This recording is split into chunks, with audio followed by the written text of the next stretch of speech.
ఈరోజు మన స్టూడెంట్సే కాదు మన ఫాలోవర్స్ కూడా లక్షల్లో ప్రాఫిట్ బుక్ చేశారు. బ్రో ఈరోజు ఇన్స్టాగ్రామ్ ఓపెన్ చేయడం ప్రతి ఒక్క ఇన్ఫ్లుయెన్సర్ మాట్లాడే ఒకే ఒక మాట ఉంటుంది, నిఫ్టీ ఈరోజు వన్ సైడ్ డైరెక్షన్లో డ్రాప్ అయింది అని చెప్పి.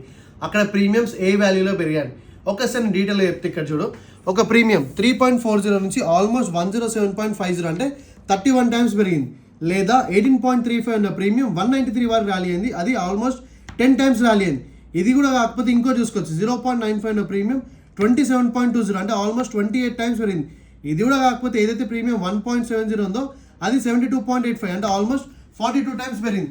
ఇలాంటి ప్రీమియమ్స్ ఈ రోజు చాలా మటుకు పెరిగాయి. కానీ నేను దీనికన్నా ముందే మేము ఎంట్రీ ప్లాన్ చేసాం. ఈరోజు మేము ఏ బేసిస్లో ఎంట్రీ ప్లాన్ చేసామో డీటెయిల్గా ఆన్ స్క్రీన్లో ఎక్స్ప్లెయిన్ చేసి ఇక్కడ చూడండి. Nifty 15 minutes time frame, exactly 15 minutes time ఫ్రేమ్లో చూస్తే నేను 2 లెవెల్స్ ఇచ్చారు ఫ్రమ్ కరెంట్ మార్కెట్ ప్రైస్. ఒకవేళ మార్కెట్ 24,169 క్లోజింగ్ ఇస్తే కాల్ సైడ్ తీసుకొచ్చాను, కానీ ఇక్కడ టార్గెట్ ఇవ్వలేదు. నువ్వు ఇక్కడ డీటెయిల్గా టెలిగ్రామ్లో చూడు. ఇప్పుడు నేను ఇక్కడ స్క్రీన్ షాట్ ఇస్తాను. దాని తర్వాత మార్కెట్ 24,042 బిలో క్లోజింగ్ ఏదో మనం పుట్ సైడ్ ఎంట్రీ ప్లాన్ చేశాను. ఇక్కడ చూడండి వన్ సైడ్ డైరెక్షన్లో ఎగ్జాక్ట్లీ పుట్. అండ్ నేను ఇక్కడనే ప్రీమియం చెప్పాను 24,000 PE ఆల్మోస్ట్ 50 నుంచి 100 వరకు రాకపోతే నేను చేంజ్ చేసుకున్నాను. ఇది డీటెయిల్గా నేను ఆఫ్లైన్లో మన స్టూడెంట్స్కి ఎక్స్ప్లెయిన్ చేస్తే 100 వరకు టార్గెట్ ఎలా వస్తుంది అని చెప్పి విత్ ఆల్ క్యాలిక్యులేషన్స్. అండ్ ఇక్కడనే మీరు చూడండి ఐవి హై పెరిగింది ఈరోజు, లో నుంచి హై. ఇలా లో వచ్చినప్పటి నుంచి హై పెరిగినప్పుడు మాత్రమే ఆప్షన్ బయింగ్ చేయండి, అంతేగాని ఎక్కడ పడితే అక్కడైతే కాదు. మీరు ఈరోజు ప్రాఫిట్ ఎంత చేస్తారో కింద కామెంట్ సెక్షన్లో మెన్షన్ చేయండి.